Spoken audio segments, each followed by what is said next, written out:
No matter how you feel about any particular zone leader or district leader or assistant to the president or anything like that, always trust your mission president and that they're receiving revelation for the mission, and what they're telling you really does come from God. So any rule or anything like that, don't question it, follow it. And so I'll just tell a story about something my mission president did that really impressed me and really let me know that he was receiving revelation. It was when I was in that area, Coimbra, the Harry Potter place I told you about. We were in this chapel that was on this big hill. Coimbra's just full of rolling hills, and they've got cities built on them. So we were on top of this big hill, and we could see our whole area from it.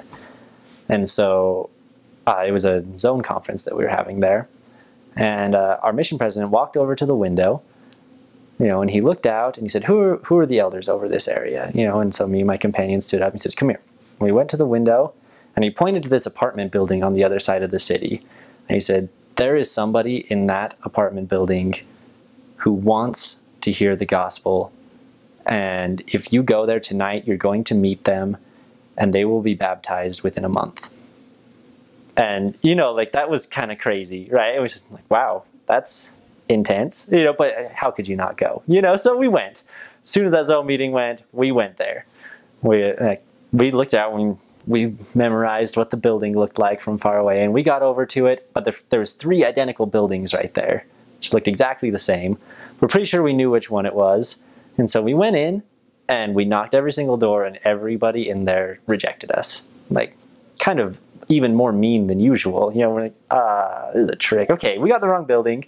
We'll go knock the 2 identical ones. So we went, and it was exactly the same as the first one, and we got there, and it was close to time for us.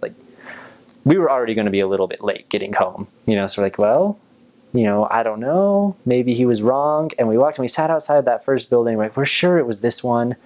I don't know what happened. And, I was getting a little discouraged. I just want to go home. It's late. I'm tired.